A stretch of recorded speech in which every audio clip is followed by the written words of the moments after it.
ada 7 hal yang kita tidak boleh umbar kepada orang banyak. Yang pertama adalah mimpi kita, diumbar-umbar mimpi kita kepada orang yang tidak tepat. Sepakat. Dan berulang-ulang, kayak gitu loh Mas. Yang kedua, rencana kita, strategi kita, langkah kita ke depan, itu nggak boleh. Yang ketiga, permasalahan keluarga kita. Ya.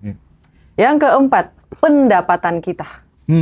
Ketika pendapatan kita itu diumbar, maka dia tidak akan bisa lagi ditarik ke dalam jalur rezeki kita, Mas. Kayak gitu. Yang kelima, perbuatan baik kita. Ini nggak bisa diumbar sama sekali. Karena makanya ketika kita, ada di dalam Al-Quran juga, Mas, kalau kita sedekah itu jangan sampai tangan kiri juga tahu gitu, Mas. Iya. Jangan sampai tangan kiri juga tahu, kayak gitu. Dan yang nomor 6, nah ini saya lupa nih yang nomor 6 nih. Apa yang kemarin itu? Oh, ketika kita sudah berhasil, hidup kita meningkat, itu nggak boleh diumbar. Mobil baru, rumah baru. Iya. Keep Itu silent about it. bahayanya apa? Biar teman-teman Masya Allah, bisa dapat tabarakallah, banyak, ya. subhanallah. Oke. Mas, Ya, saya mau spill dong isinya. Ayo, biar harus makin dong. yakin. Yes. Isinya ini ada 4 pilar, Mas. Peningkatan mental, tahap 1, 2, 3. Lalu setelahnya, perubahan mental, perubahan diri, dan perubahan hidup. Jadi benar-benar dari dasar dikoyak kayak gitu dulu, Mas. Disusun baik-baik kayak gitu. Dan ini, ya namanya kita guru ya, Mas ya. Gak bisa gitu loh dihilangkan gimana caranya ini ilmu bisa sampai ke yang muda, yang dewasa, yang tua. Yang mateng lah, bukan yang tua, mohon maaf. Yang mateng usianya kayak gitu.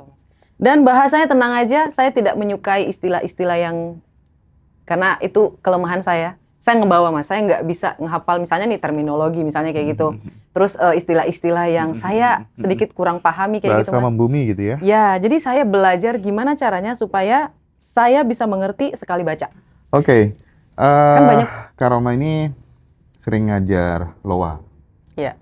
Biasanya loa itu selalu identik dengan kekuatan pikiran, tapi pikiran-pikiran yang positif untuk sebuah proses manifesting gitu. Sementara di banyak kasus, aku menjumpai di saat orang melakukan paradok negatif, contohnya misalnya, oke, aku puasa untuk anakku, tirakat untuk anakku supaya kemudian lulus masuk di universitas ternama UGM, biar jadi presiden BEM UGM misalnya gitu ya. Terus tiba-tiba setelah ditirakatin nggak masuk. Oh, Nah, sih. tahun berikutnya ya mungkin karena udah lelah puasa dan lain sebagainya, dia mulai nggak attach ya, dia mulai nggak melekat dengan hasil. Terus ya udahlah, masuk ya syukur, nggak masuk ya syukur gitu. Justru masuk. Masuk. Nah, paradok negatif ini bisa digeneralisir ke banyak sekali case gitu.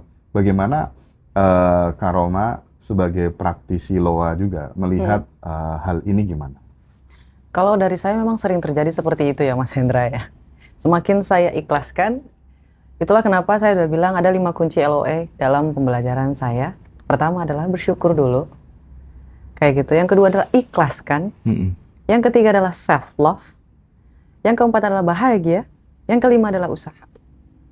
Kalau misalnya sedari awal dia sudah mendikte apa yang dia inginkan, tapi tidak diikhlaskan, dia berekspektasi, dia menunggu, alhamdulillah itu tidak terkabul, Mas, kebanyakan. Dan orang-orang tuh bingung gitu, apakah aku berpikir negatif dulu baru terjadi? Banyak, Mas, yang kayak gitu. Bilang, oh, aku pikiran negatif terkabul kok. Iya, karena pertama kamu sudah ikhlas, kamu tidak lagi berekspektasi. Karena kamu, udah gitu. Gak mungkin, udahlah biarin aja. Rezeki ayo, enggak jangan. Gitu, Mas. Nah, dia menganggap bahwa kalau aku pikiran negatif itu terkabul. Padahal ikhlasnya lebih tinggi ketika dia berpikir negatif. Ekspektasinya menghilang ketika dia berpikir negatif. Itulah kenapa pola pikir negatifnya jauh lebih dominan daripada pola pikir positifnya. Akhirnya rekayasa mentalnya berada di pemikiran negatif itu, Mas. Ikhlasnya ada di titik itu kayak gitu. Kalau Mas Hendra mungkin lebih banyak dia yang positifnya. Tapi itu bisa digunakan untuk teman-teman yang pemula nggak? Karena kan berpikir yang negatif tadi, kita menggunakan force kan, energi force kan. Iya, Kita menggunakan energi force. Misalnya, oke, aku bikin event. Ya udahlah, mau nanti pesertanya 10, 20, nggak apa-apa, tetap jalan aja gitu. Itu kan energi force gitu. betul. Tapi justru kebalikannya yang terjadi gitu. Iya. Tapi apakah itu kemudian skill menggunakan manifesting based on energy force itu bisa ditiru juga, bisa dilakukan untuk mereka yang masih pemula, atau yang pemula harus tahapannya ya menggunakan yang power dengan berpikir yang positif dulu, atau bagaimana? Saya setuju sih sama Mas Hendra. Kalau misalnya dia nggak bisa merekayasa mentalnya di titik posisi positive thinking, it's okay menggunakan yang energi false tadi, yang salah kayak gitu, energi negatifnya nggak masalah. Setiap orang itu punya polanya masing-masing, Mas Hendra. Oke, setuju. I like it. Jadi kayak kalau dia bilang, Kak, aku bisanya kayak gini, oh ya udah terusin aja. Kita nggak bisa memaksakan pola, karena pola A, pola B, pola C sampai Z itu berbeda-beda Mas setiap manusia. Makanya saya tuh kasihnya kan generalisasi ya Mas ya. Apalagi kan saya guru ya Mas. Saya pasti ngajarin ilmu tuh yang benar-benar bisa general, yang bisa dipakai orang banyak tapi diformulasikan dengan caranya sendiri. Kayak gitu loh Mas. Jadi di mana nih titik syukurnya, di mana titik ikhlasnya? Lakukan. Kalau lebih mudah kayak kata Masnya yang negatif ya silahkan. Buat apa dipaksakan? Jadi Karoma sebagai praktisi Loa juga tidak menentang apa tuh namanya, pikiran negatif gitu. Yes. Oke, setuju. Oke. Terus gini, ada lagi. Aku sempat ngobrol sama salah satu teman gitu. Aku sama Mas Arif RH. Mas Arif RH itu yang penulis kitab ilmu vibrasi gitu ya. Saya lihat tuh Mas, itu keren banget itu Mas Arif, itu keren banget. Mudah-mudahan suatu hari bisa ketemu ya kan, ngobrol bareng, Masya Allah. Pastilah. Nanti aku aku atur biar bisa ketemu berdua ya. Amin, makasih loh Mas. Ada satu yang menarik, pernyataan atau statement dari Mas Arif RH. Aku pengen tahu bagaimana respon Kak Roma tentang diving semesta gitu. Terkadang misalnya ini harus mengakui kelemahan. Iya. Mengakui kelemahan, Tuhan. Aku kayak nggak kuat deh ya, jangan kasih aku ujian yang kayak gini gitu. Itu justru hasilnya menjadi lebih positif gitu. Itu dia menyebutnya sebagai diving semesta gitu. Jadi butuh trik-trik gitu. Semesta itu kita butuh yang namanya diving gitu. Kayak pengakuan ya Mas ya? Ya, jadi mengakui kelemahan dirinya gitu. Iya, Mungkin betul sih, benang-benangnya ada di situ. Gimana itu ya? Saya setuju banget Mas, karena iya. kemarin juga kayak gitu. Saya mengakui sama Allah Subhanahu Wa Taala ya Mas ya. Ya Allah ya Rabbiku, aku udah nggak sanggup kerja di ojol. Alhamdulillah ya Allah, aku sudah belajar banyak. Nah. Aku merasa sudah tidak sanggup lagi di sini. Kumohon padamu, angkatlah derajatku. Ya Allah, terkonfirmasi nih. Yes Mas, jadi kayak aku udah merasa enough di sini Mas. Kalau ini saya sebenarnya pengen bahas nih. Kalau kemarin tuh saya berpikir ya Allah, ketika aku ketemu lagi dengan Mas Hendra, ada satu ilmu yang pengen aku bahas sama Mas Hendra. Ilmu jijik Mas. Gimana? Baru lagi nih. Iya Mas, jadi ini namanya jijik method. Kita pakai bahasa Inggris ya Mas ya, biar agak ya. sedikit lebih gimana gitu, enough kayak gitu. Jadi perasaan cukup, sebenarnya kalau bahasa Inggrisnya disgusting gitu loh Mas. Disgusting ini karena selalu diucap-ucap sama satu Brian Tracy. Brian Tracy itu bilang, sama Jim Rohn satu lagi. Jim Rohn yang paling luar biasa, dia bilang, ada 3 pertanyaan yang harus kamu tanya dalam diri kamu. Pertama, kamu harus merasa kamu jijik. Haruskah aku selalu di posisi ini sampai aku mati? Kamu harus merasa jijik ketika kamu ingin melangkah. Jadi kayak ngerasa udah gitu loh Mas. Nah kemarin itu saya ngerasa kayak udah aku nggak mau lagi di sini kayak gitu Mas. Kayak diving semesta itu sejalan deh kayaknya Mas. Terus yang kedua, kenapa bukan kamu kayak gitu loh Mas? Kenapa bukan aku yang ada di sana? Kenapa bukan aku yang naik? Kenapa aku ada di sini? Kayak gitu loh Mas. Itu berulang-ulang dia nanya kayak gitu, itu langsung kena banget gitu di hati aku Mas. Langsung ngomong ke Allah, ya Allah, aku ngerasa cukup. Ya Allah ya Rabbiku, aku udah gak sanggup makan cuma 2 kali sehari. Aku ingin makan 3 kali sehari, ya Allah ya Rabbiku. Tolong. Jadi makan 2 kali sehari ya dulu? Iya Mas, awalnya cuma sekali sehari. Ya ampun. Itu sahabat aku yang kemarin, yang namanya Silva Mas. Itu yang ngebantuin aku makan Mas. Masya Allah. Makanya sekarang tuh Keren ketika banget. ketika aku sukses, aku bawa kemana-mana Mas sahabat aku itu. Aku kenalin sama orang-orang hebat kayak gitu Mas. Jadi kayak biar dia juga tahu, ini loh orang yang lu tolong selama ini gitu. Bisa loh kayak gitu loh Mas. Sekarang alhamdulillah mau makan apapun bisa gitu loh Mas. Misalnya 3 kali sehari ya Mas ya. Aku jadi teringat, aku kenapa jadi berkaca-kaca ya? Lihat orang makan sekali sehari gitu ya. Soalnya pernah ngalamin. Aku nggak pernah sih. Cuman aku nggak tahu dari dulu tuh gampang tersentuh ketika kemudian ada tetangga atau siapapun yang ini makannya berapa kali sehari, nggak punya pekerjaan gitu tuh aku bergelayut terus di dalam Ikut benakku. merasakan. Iya, hampir tiap malam. Hampir tiap malam aku selalu memikirkan sehingga aku nggak ada pilihan yang lain, Tuhan gitu ya. Aku pokoknya harus segera level up gitu ya. Iya, iya. Masya Allah. Iya. Masya Allah, level up kayak kelasnya ya Mas ya. Aku teringat dari aku pernah main ke rumah teman ya. Jadi kebetulan tuh teman sekantor gitu. Beliau diuji atau gimana namanya ya, belum mendapatkan momongan selama 10 tahun. Nah, orangnya tuh baik banget. Terus dia bilang ke aku gini, bilang namanya mungkin ini agak mirip dengan yang disampaikan Kak Roma tadi tentang doa gugat namanya.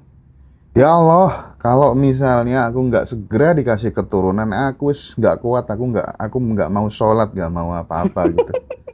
Ya Allah, akhirnya Sebegitunya Mas. istrinya hamil, Subhanallah. ya Busus namanya, ya istrinya hamil, terus kemudian setelah hamil, tampan sekali anaknya, namanya Abimanyu. Oke. Kasih nama Abimanyu karena Namanya dia juga keren ya. orang Jawa kan, ya. Dan itu mengingatkan aku dengan peristiwa itu. Ini kan berarti kan sudah mengakui Iya Mas. ketidakkuatannya terhadap Betul. semesta gitu. Betul, aku setuju banget itu.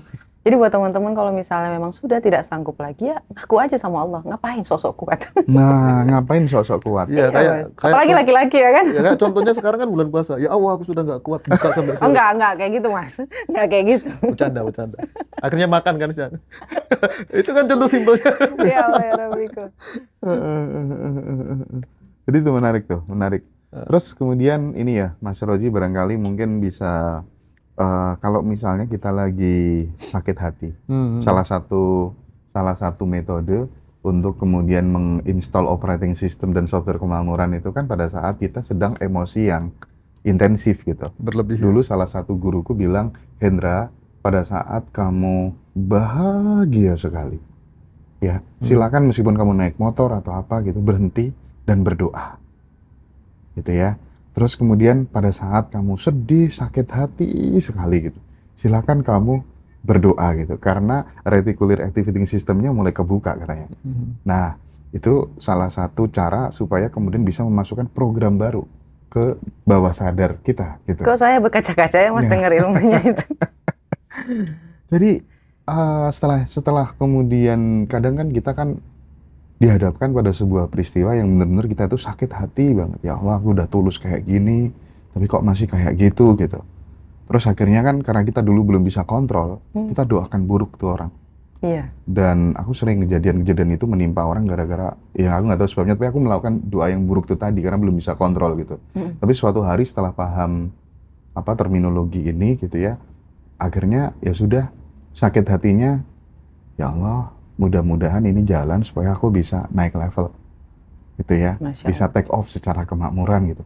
Dan aku sering pakai cara ini gitu. Nah, itu tuh emosi yang intensif tentang pada saat kita bahagia, pada saat kita sakit hati, terus kemudian kita bikin sebuah doa permintaannya itu ditujukan untuk diri kita sendiri. Bagaimana Kak Roma? Saya setuju Mas. Setuju lagi? Kalau ya? ada saya catatan, saya catat ini ilmunya Mas. Nanti bisa diulang. Karena jujur Mas, siapapun yang saya temui, saya pasti ngambil ilmunya itu saya simpan dalam hati saya pikirin lagi gitu. Ini pernah nggak ya kejadian dalam hidup saya gitu Mas. Siapapun yang saya temui pasti selalu saya buat catatan Mas. Cuma masalahnya karena lagi podcast nggak mungkin. Iya. Saya setuju tuh Mas, saya pernah ngalamin Mas. Ya, Waktu itu gimana? saya jualan ST Mas.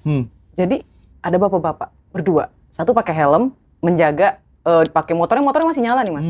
Bapak-bapak ini datang kepada saya nggak tahu nih Mas hidup apa enggak, bapak-bapak itu datang beli minuman, dia sambil teleponan gitu Mas ya. Saya nggak ngeh, kan lumayan banyak ya Mas yang beli gitu. Tiba-tiba dia bilang, Mbak, saya mau dong 2. Dia bilang gitu ya Mas ya. Oh oke, teh manisnya 2 ya Mbak. Iya, saya buatin Mas. Ngasihlah dia uang 100.000.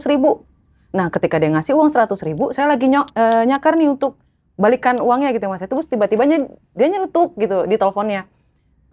Nggak jadi es teh manis, maunya es teh pucuk katanya gitu kan. Mbak, teh pucuk di mana ya katanya. Teh pucuk itu apa ya? Dia bilang gitu. Terus saya bingung ya Mas ya. ini orang kok nggak tahu teh pucuk gitu ya mas ya. Mbak nggak jadilah katanya gitu kan. Saya diam tuh mas. Oh nggak jadi, iya kan saya udah balikin duitnya ya mas ya. Iya. Dan mas tahu kan saya balikin duitnya itu 88.000 ya mas ya. Nah dia gulung-gulung mas. Nah ketika dia pergi udah dibalikin ST-nya, uangnya udah saya kembaliin, dia udah ngelepas kayak gitu uangnya, dia langsung pergi jauh gitu loh mas ya. Terus saya mau ngambil uangnya nih mas, udah ada rasa deg-degan, kenapa nggak nyaman yang ngeliat duit ini. Terus pas dibuka itu nggak ada lagi uangnya, masih kayak cuman 33.000 doang.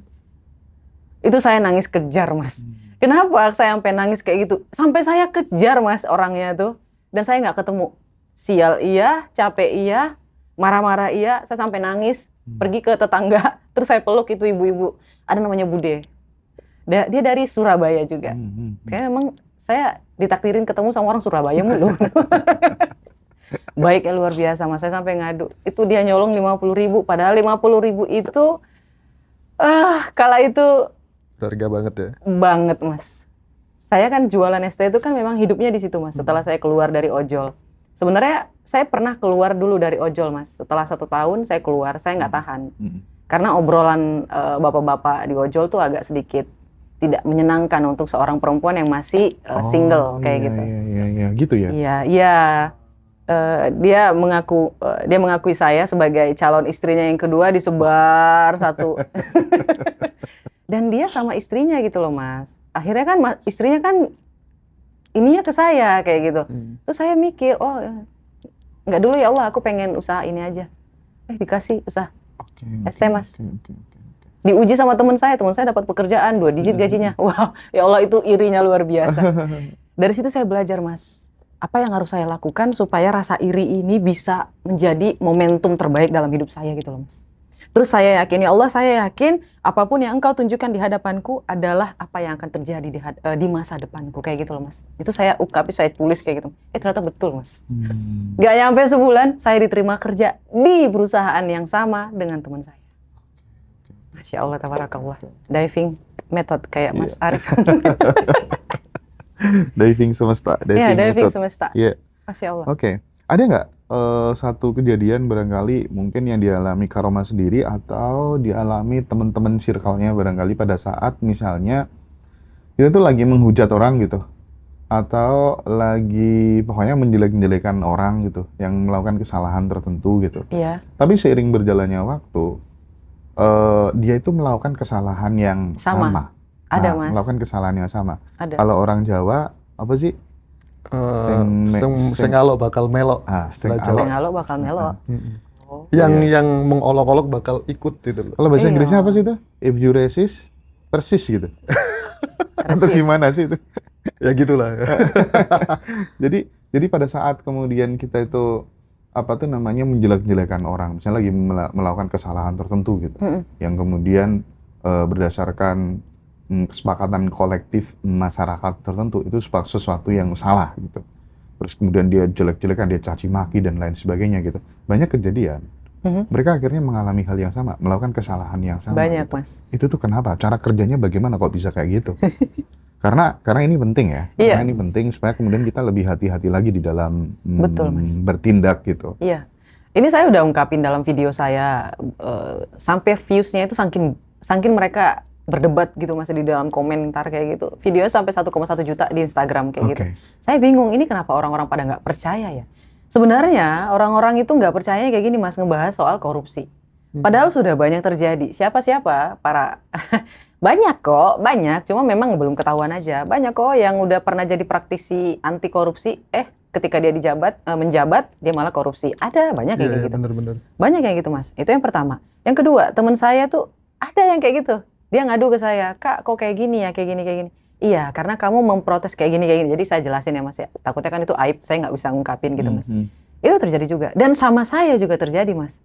Makanya terkadang kalau ada orang yang curhat, saya nggak akan ngejudge. Saya akan berpikir banyak cabangnya. Meskipun orang bilang saya naif. Kan saya berpikir itu selalu ada opsi banyak ya mas ya. Saya selalu melihat sesuatu itu ya bulatan kayak gitu mas. Dari sini gimana, dari sini gimana, dari sini gimana. Jadi saya nggak mau ngejudge karena saya takut. Energi yang saya sampaikan malah mantul kepada saya sendiri. Kayak gitu. Jadi ketika orang berkata buruk pada seseorang mas, dan seseorang itu memaafkannya, maka energi positif kita yang diambil, Mas. Energi negatif kita mantul ke kita lagi. Masya Allah. Makanya Allah selalu bilang kan, lebih baik diam daripada berkata yang buruk. Itu penting sih, Mas, penting banget. Buat teman-teman omongin yang kaya-kaya aja, yang enak-enak gitu. Ini relate dengan, aku pernah dikasih salah satu nasihat sama Bos Mardigu ya. Iya. Mas Hendra, orang yang cerdas itu hanya orang yang ngomongin atau bercanda sesuatu yang ingin terjadi di dalam hidupnya gitu. Dan ada satu lagi, aku punya sahabat dekat. Dia itu dulu pernah rugi atau ketipu, itu jumlahnya nggak masuk akal ya. Kalau kita kan paling kelasnya baru ya 200 juta gitu kan, 250 juta gitu ya. Aku pernah ngalamin itu gitu. Tapi aku nggak pengen lagi ya. Aku ngomong ini nggak pengen lagi gitu. Cuman ini sebagai contoh aja gitu. Nah, sahabatku ini ketika kemudian curhat lewat WhatsApp sama aku gitu ya. Dia itu ketipunya tahu nggak berapa? 225 miliar. Ya. Wow. Tapi ketika ngetik itu langsung di-delete lagi. Tak delete lagi ya. Nanti takutnya aku dibaca semesta menginginkan ini keulang lagi gitu ya. Sampai sebegitunya dia menjaga gitu. Jadi Mas. hal-hal yang buruk yang sudah terjadi dalam hidupnya tuh nggak dia ulang-ulang lagi supaya Lepas kemudian gitu. nggak dibaca semesta, kamu menginginkan ini lagi ya. Itu cerita kayak gini saya jadi ingat, Mas Hendra. Ah. Terakhir saya masih kemarin tuh saya baca buku dari si Napoleon Hill juga. Tapi ini lebih ke buku yang lainnya. Kekurangan saya itu emang agak sulit menghafal judul gitu loh, Mas. Ada 7 hal yang kita tidak boleh umbar kepada orang banyak. Yang pertama adalah mimpi kita, diumbar-umbar mimpi kita kepada orang yang tidak tepat Sepakat. dan berulang-ulang, kayak gitu loh, Mas. Yang kedua, rencana kita, strategi kita, langkah kita ke depan itu nggak boleh. Yang ketiga, permasalahan keluarga kita. Ya. Yang keempat, pendapatan kita. Ketika pendapatan kita itu diumbar, maka dia tidak akan bisa lagi ditarik ke dalam jalur rezeki kita, Mas. Kayak gitu. Yang kelima, perbuatan baik kita. Ini nggak bisa diumbar sama sekali. Karena makanya ketika kita, ada di dalam Al-Quran juga, Mas, kalau kita sedekah itu jangan sampai tangan kiri juga tahu gitu, Mas. Iya. Jangan sampai tangan kiri juga tahu, kayak gitu. Dan yang nomor 6, nah ini saya lupa nih yang nomor 6 nih. Apa yang kemarin itu? Oh, ketika kita sudah berhasil, hidup kita meningkat, itu nggak boleh diumbar. Mobil baru, rumah baru. Iya. Keep Itu silent about it. bahayanya apa? Rasa iri, Mas. Nah, aku baru mau ngomong Ya. nih. Karena sesungguhnya Iya. ketika kemudian melihat Hairoma itu naik level, orang yang paling benar-benar bahagia dan tulus itu yang paling original adalah ibu yang membesarkan dia sih. Betul, Yang lainnya belum tentu. betul, Pada saat kemudian melihat storymu, betul. dirimu punya mobil yang baru, Ada rasa punya tidak rumah terima. yang baru gitu ya. Iya. Gitu kan? Beda Saya nggak loh. akan pernah posting sih, Mas. Kalau Nah, saya punya wah, akun. itu aku Nggak akan setuju. mau. Ayo dong dieksplor tentang ini penting buat pembelajaran buat kita semuanya gitu. Teman-teman bisa lihat itu di Instagram saya tuh nggak pernah sama sekali posting tentang saya makan apa, saya ada di mana, saya jalan-jalan kemana, saya gimana, nggak pernah. Oke. Saya nggak mau, Mas, karena itu adalah tempat saya untuk berkarya. Saya ingin kasih tahu kepada teman-teman, bukan flexing saya, tapi ilmu yang saya ingin sampaikan, kayak gitu. Nice. Dan saya juga seorang Capricorn, Mas. Privacy itu nomor 1 bagi saya. Dan lucunya beberapa hari terakhir ini, Mas, kok banyak banget ya orang yang nanyain tinggal di mana, Kak Roma, nama lengkapnya siapa. Oh iya, aku juga ditanya loh. Iya, Nama gitu, Mas. lengkapnya siapa, rumahnya di mana. Dan Ini- aku bilang sama admin, udahlah yang gitu-gitu nggak usah direspon. Saya bingung gitu loh, Mas. Ini orang mau ngapain ya? Iya, Tujuannya apa gitu loh, Mas? Mau ngelamar kah? mau bawa gula kopi kan, Iya. dukun. Itu makanya admin saya sampai bingung gitu. Ini kak kasih tahu apa nggak usah. Mau dia nawarin berapa M juga Iya, nggak mau. iya. Kalau mau ketemu ya ketemu aja kayak gitu. Ya, Mas, ya. Iya. Dan yang terakhir itu nomor 7 ketika lagi yang 7 ini saya hampir deg-degan, Mas. Saya kayak berpikir apakah saya melakukan ini. Teknik spiritual yang kita lakukan yang sudah berhasil dalam hidup kita itu nggak boleh diumbar ternyata, Mas. Nah, ini nih saya hampir Iya, oh my God. Kan beberapa ada tuh, Mas, saya udah nemuin teknik spiritual ala saya sendiri gitu loh, Mas. Tapi beda ya sama circle yang tepat barangkali ya. Iya, mungkin kayak gitu kali ya, Mas, ya. Mungkin mereka akan ragu-ragu ketika misalnya nih saya sampaikan gitu. Nanti kalau berdiri tolong digoyang kakinya, tolong digoyang tangannya.